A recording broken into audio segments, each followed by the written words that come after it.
আসসালামু আলাইকুম, স্বাগতম জানাচ্ছি বিবিসি নিউজ আন্তর্জাতিক সংবাদে। দর্শক, আপনি যদি ইসরায়েলের ধ্বংস চান এবং মুসলিমদের পাশে থাকেন, তাহলে ভিডিওতে লাইক করে চ্যানেলটি অবশ্যই সাবস্ক্রাইব করে দিবেন এবং আপনার মূল্যবান মতামত অবশ্যই কমেন্টে লিখে জানিয়ে দিবেন। এখন বিস্তারিত জানিয়ে দিব এই মুহূর্তে গুরুত্বপূর্ণ সব আপডেট, আন্তর্জাতিক সংবাদ। প্রথমেই জানিয়ে দেব বাংকারে লুকিয়ে নয়, প্রকাশ্যে সেই বার্তা খামেনির। এরপর দেখছি ইরানে আক্রমণ হলে যুক্তরাষ্ট্র ও ইসরায়েলের সবচেয়ে বড় ভুল। আরো জানিয়ে দিব পারমাণবিক বোমা ইরানের শক্তির কাছে মূল্যহীন। এবং সর্বশেষ থাকছে সৌদি চায় যুক্তরাষ্ট্র ইরানে হামলা করুক। এতক্ষণ শুনছিলেন সংবাদ শিরোনাম, এখন বিস্তারিত। তবে তার আগে অনুরোধ থাকবে এই ভিডিওটিতে একটি লাইক এবং কমেন্ট করে জানিয়ে দিন কোন জেলা থেকে বা কোথা থেকে আপনি আমাদের এই ভিডিওটি দেখছেন এবং শুনছেন। বাংকারে লুকিয়ে নয়, প্রকাশ্যে এসে বার্তা খামেনির। এই একটা ভিডিও যেন আমেরিকা এবং পশ্চিমাদের সকল অপপ্রচারের জবাব। ভয়ে আয়াতুল্লাহ খামেনি নাকি বাংকারে লুকিয়েছেন লাগাতার কয়েকদিন ধরেই প্রচার করে যাচ্ছিল পশ্চিমা মিডিয়াগুলো, কিন্তু বাস্তবে দেখা গেল উল্টো চিত্র। ইরানের সর্বোচ্চ নেতা আয়াতুল্লাহ আলী খামেনি সেই প্রচারণা মিথ্যা প্রমাণ করে দিলেন প্রকাশ্যে। শনিবার ইরানের ইসলামী বিপ্লবের নেতা আয়াতুল্লাহ রুহুল্লাহ খামেনির কবর জিয়ারত করলেন বর্তমান শীর্ষ নেতা আয়াতুল্লাহ আলী খামেনি। শুধু আয়াতুল্লাহ খামেনি নয়, প্রেসিডেন্ট মাসুদ পেজেশকিয়ান সহ ইরানের সরকারের প্রায় সব শীর্ষ ব্যক্তিকেই দেখা গেছে রুহুল্লাহ খামেনির মাজারে। এ সময় আয়াতুল্লাহ খামেনি সেখানে দোয়া এবং মোনাজাত করেন। এরপর একটি সংক্ষিপ্ত আলোচনা সভা অনুষ্ঠিত হয়। সেখানে বক্তব্য রাখেন ইরানের প্রেসিডেন্ট মাসুদ পেজেশকিয়ান। এ সময় তিনি অভিযোগ করেন আমেরিকা, ইসরায়েল এবং ইউরোপিয়ানরা মিলে ইরানের সাম্প্রতিক বিক্ষোভে উস্কানি দিয়েছে। তারা ইরানি জনগণের মধ্যে বিভেদ তৈরি করতে চাইছিল এবং আন্দোলন, অস্ত্র সরবরাহ করে ইরানকে টুকরো টুকরো করে ফেলার ষড়যন্ত্র করছিল। আয়াতুল্লাহ খামেনি এবং মাসুদ পেজেশকিয়ান সহ শীর্ষ ব্যক্তিদের হঠাৎ করে ইসলামী বিপ্লবের শীর্ষ নেতা আয়াতুল্লাহ রুহুল্লাহ খামেনির মাজার পরিদর্শন নতুন করে আলোচনার জন্ম দিয়েছে। কারণ যে কোনো মুহূর্তেই ইরানে আমেরিকান হামলার আশঙ্কা করা হচ্ছে, এমনকি আয়াতুল্লাহ খামেনির প্রাণ সংশয় হতে পারে এমন ভয়ও ছড়ানো হচ্ছে। এমন পরিস্থিতিতে তার এই প্রকাশ্যে আসা শত্রুদের প্রতি এক ধরনের বার্তা বলেই ধরে নিচ্ছেন বিশ্লেষকরা। সম্ভবত খামেনি এই বার্তা দিতে চাইছেন যে তিনি ভয় পেয়ে লুকিয়ে নেই, প্রকাশ্যে পশ্চিমাদের বিরুদ্ধে প্রতিরোধ যুদ্ধের সর্বোচ্চ নেতার নেতৃত্বেই যে ইরান লড়াইয়ে প্রস্তুত, তাই যেন উঠে এসেছে শনিবারের এই ছবিতে। এমনিতেই ইরানের পক্ষ থেকে বারবার বলা হচ্ছে আমেরিকার যে কোনো আগ্রাসনের বিরুদ্ধে তারা সম্পূর্ণ প্রস্তুত। শত্রুর সামান্যতম ভুলের সর্বোচ্চ জবাব দিতে ইরানি বাহিনীগুলোর হাত বন্দুকে টিগারে আছে বলেই হুমকি আসছে। এসব যে ফাঁকা বলি নয় তা বোঝাতে একের পর এক পদক্ষেপের তথ্য জানানো হচ্ছে। প্রথমে সাগরের নিচে মিসাইল শহরের ভিডিও প্রকাশের পর আমেরিকার নৌবহরের নাগের ডগায় মহড়ার ঘোষণা দিয়েছে ইরানের বিপ্লবী গার্ড। ইরানে আক্রমণ হলে যুক্তরাষ্ট্র ও ইসরায়েলের সবচেয়ে বড় ভুল। মধ্যপ্রাচ্য উত্তেজনা যখন দিন দিন ভয়ঙ্কর রূপ নিচ্ছে, ঠিক তখনই যুক্তরাষ্ট্র ও ইসরায়েলকে সরাসরি সতর্ক বার্তা দিল ইরান। তেহরানের স্পষ্ট ভাষা, একটি ভুল সিদ্ধান্তেই পুরো অঞ্চলকে ঠেলে দিতে পারে অস্থিতিশীলতার গভীর খাদে। তাহলে কি সংঘাত এখন আরও কেবল কূটনৈতিক হুমকির মধ্যেই সীমাবদ্ধ নেই? ইরানের সেনাপ্রধান আমির হাতামি জানিয়েছেন, উপসাগরীয় অঞ্চল যুক্তরাষ্ট্রের বিমানবাহী রণতরী মোতায়েনের পর ইরানের সশস্ত্র বাহিনী এখন সর্বোচ্চ সতর্ক অবস্থায় রয়েছে। তার স্পষ্ট হুঁশিয়ারি, যদি যুক্তরাষ্ট্র বা ইসরায়েল কোনো ভুল করে তার প্রভাব শুধু ইরানের মধ্যেই সীমাবদ্ধ থাকবে না, বরং ঝুঁকির মুখে পড়বে পুরো অঞ্চল, এমনকি ইসরায়েলের নিরাপত্তাও। হাতামি আরও জোর দিয়ে বলেন, ইরানের পারমাণবিক সক্ষমতা কোনো সামরিক হামলার মাধ্যমে ধ্বংস করা সম্ভব নয়। এটি এমন এক বার্তা যা সরাসরি মার্কিন প্রেসিডেন্ট ডোনাল্ড ট্রাম্পের বক্তব্যের পাল্টা প্রতিক্রিয়া হিসেবেই দেখা হচ্ছে।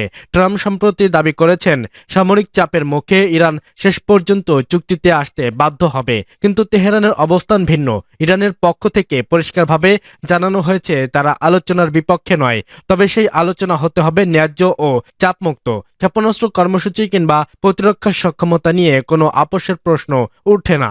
এই উত্তেজনার মধ্যেই যুক্তরাষ্ট্র মতবাচ্য পাঠিয়েছে ইউএসএস আব্রাহাম লিঙ্কন বিমানবাহীর রণতরীর নেতৃত্বে একটি নৌ স্ট্রাইক গ্রুপ। এর ফলে ইরান ও যুক্তরাষ্ট্রের মধ্যেই সরাসরি সামরিক সংঘর্ষের আশঙ্কা আরও ঘনীভূত হয়েছে।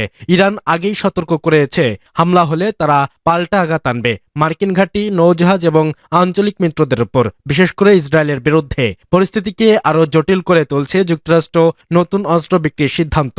ইসরায়েলের জন্য বিলিয়ন ডলারের আক্রমণাত্মক হেলিকপ্টার এবং সৌদি আরবের জন্য প্যাট্রিয়ট ক্ষেপণাস্ত্র বিক্রির অনুমোদন দিয়েছে ওয়াশিংটন। পারমাণবিক বোমা ইরানের শক্তির কাছে মূল্যহীন। গোটা মধ্যপ্রাচ্যের ধনী দেশগুলো যখন আমেরিকার আঁচলের তলায় খুঁজে নিয়েছে নিরাপদ আশ্রয়, তখন শত শত নিষেধাজ্ঞা কাঁধে নিয়েও ইরানের অবস্থান নিপীড়িতের পক্ষে। বহির্বিশ্বের সাথে ব্যবসা বাণিজ্য নানা বাধায় তলানিতে ইরানের অর্থনীতি। কিন্তু ইরান প্রতিজ্ঞা করছে প্রাণ গেলেও দেবে না মান। নিজস্ব প্রযুক্তিতে গড়ে তুলেছে হাজার হাজার মিসাইল ড্রোন সাম্রাজ্য, যা আজ আয়াতুল্লাহ খামেনিকে শক্তি দিচ্ছে আমেরিকা ইসরায়েলের অস্তিত্ব বিনাশকারী হুমকির বিরুদ্ধেও মাথা উঁচু করে দাঁড়াতে। ইরান আজ জোর গলায় বলছে প্রতিরক্ষায় তাদের পারমাণবিক অস্ত্র প্রয়োজন নেই। এটি ছাড়াই নিজেদের সুরক্ষা নিজেরাই নিশ্চিত করতে সক্ষম তারা। ইরানের পারমাণবিক শক্তি সংস্থার প্রধান মোহাম্মদ ইসলামি তিনি দৃঢ়কণ্ঠে বলেছেন, পারমাণবিক অস্ত্রের কোনো ধরনের ব্যবহার ছাড়াই নিজেদের সুরক্ষা দিতে সক্ষম ইরান। দেশটির সামরিক নীতিতেও নেই পারমাণবিক অস্ত্রের কোনো স্থান। সর্বোচ্চ ধর্মীয় নেতা আয়াতুল্লাহ খামেনির পারমাণবিক অস্ত্রের ব্যাপারে ফতোয়া আছে, কেননা ইসলামী দৃষ্টিকোণ থেকে নেই পারমাণবিক অস্ত্রের বৈধতা। শক্তি বিবেচনায় ইরানকে দুর্বল ভাবলে ভুল করবে প্রতিপক্ষ। প্রতিহত করার প্রয়োজনীয় ক্ষমতা নিয়েই যুদ্ধের ময়দানে কোমর বেঁধে নামার অপেক্ষায় খামেনির যোদ্ধারা। কৌশলগতভাবে নিজেদের সবটুকু দিয়ে সেই সক্ষমতা অর্জন করেছে তারা। ইরানের সবচেয়ে বড় শক্তি হলো তাদের সামরিক সক্ষমতা। পারমাণবিক ও রাসায়নিক অস্ত্র ছাড়া যা প্রচলিত বা সাধারণ অস্ত্র ও পন্থার উপর নির্ভরশীল। ইরানের দাবি, সামরিক প্রেক্ষাপটে তারা নিজেদের স্থল বাহিনী, নৌবাহিনী, বিমান বাহিনী, missile, rocket, air defence system এবং সাইবার ও ইলেকট্রনিকভাবে যুদ্ধ চালিয়ে যেতে সক্ষম। অর্থাৎ নিজেদের প্যারামিলিটারি বাহিনী আইআরজিসি দ্রুত পাল্টা আঘাত আনার সক্ষমতা, শক্তিশালী ব্যালিস্টিক ও হাইপারসনিক মিসাইল, অত্যাধুনিক ড্রোন এবং আঞ্চলিক প্রক্সি নেটওয়ার্ক ব্যবহার করেই শত্রুর হামলাকে রুখে দেওয়ার সক্ষমতা রাখে মাসুদ পেজেশকিয়ানের দেশটি। মধ্যপ্রাচ্যের সবচেয়ে বড় মিসাইল শক্তি হিসাবে খ্যাত ইরানের আছে অন্তত কয়েক হাজার ব্যালিস্টিক ও ক্রুজ মিসাইল। বিশ্বের শীর্ষ ড্রোন ও ব্যবহারকারী হিসেবে আছে হাজার হাজার কামিকাজের নজরদারি ও স্ট্রাইক ড্রোন। নিয়মিত ও আইআরজিসি মিলিয়ে সক্রিয় আছে প্রায় 6 লাখের মতো সেনা। রিজার্ভ ও আধা সামরিক হিসেবে প্রস্তুত 15 লাখের অধিক ব্যাস্টেট সেনা। হরমুজ প্রণালীকে অচল করে দেওয়ার ক্ষমতা রাখে ইরানের নৌবাহিনী। বিমান প্রতিরক্ষা বাহিনীর দিক দিয়েও বেশ শক্ত অবস্থানে Tehran. Lebanon, Syria, Iraq, Yemen সহ মধ্যপ্রাচ্যের বেশ উল্লেখযোগ্য অংশ জুড়ে আছে ইরানের প্রক্সি নেটওয়ার্কের উপস্থিতি। সৌদি চায় যুক্তরাষ্ট্র ইরানে হামলা করুক। সৌদি আরবের প্রতিরক্ষা মন্ত্রী প্রিন্স খালিদ বিন সালমান যুক্তরাষ্ট্রকে ইরানের বিরুদ্ধে আরও কঠোর অবস্থান নিতে আহ্বান জানিয়েছেন। তিনি সতর্ক করে বলেছেন, যুক্তরাষ্ট্র যদি সামরিক পদক্ষেপ নিতে ব্যর্থ হয় তাহলে ইরান আরও সাহসী ও আত্মবিশ্বাসী হয়ে উঠবে। মার্কিন সংবাদ মাধ্যম এক্সেস জানিয়েছেন, ওয়াশিংটনে অনুষ্ঠিত গোপন বৈঠকে প্রিন্স খালিদ এই মন্তব্য করেন। আলোচনাটি ছিল সম্পূর্ণ রুদ্ধতার। এখানে প্রকাশ্যে সৌদি যা বলে গোপনে বলছে তারা পুরোপুরি উল্টো। বৈঠকে উপস্থিত একাধিক সূত্রের বরাতে এক্সিস জানায়, সৌদির প্রতিরক্ষা মন্ত্রী মনে করেন সামরিক শক্তি প্রয়োগের হুমকি না থাকলে তেহরান নিজেদের আরও শক্তিশালী মনে করবে। ইরানের পারমাণবিক কর্মসূচি এবং মধ্যপ্রাচ্যে তাদের আঞ্চলিক প্রভাব নিয়ে যুক্তরাষ্ট্র ও তার মিত্রদের উদ্বেগ বাড়াচ্ছে। সৌদি কর্মকর্তাদের এই অবস্থান জানান দিচ্ছে, রিয়াদ এখনও ইরানকে মোকাবেলায় যুক্তরাষ্ট্রের সামরিক সক্ষমতাকে গুরুত্বপূর্ণ হাতিয়ার হিসেবেই দেখছে। তবে বিষয়টি এখানেই শেষ নয়। সাম্প্রতিক বছরগুলোতে সৌদি আরব ও যুক্তরাষ্ট্রের সম্পর্কের ধরন বদলেছে।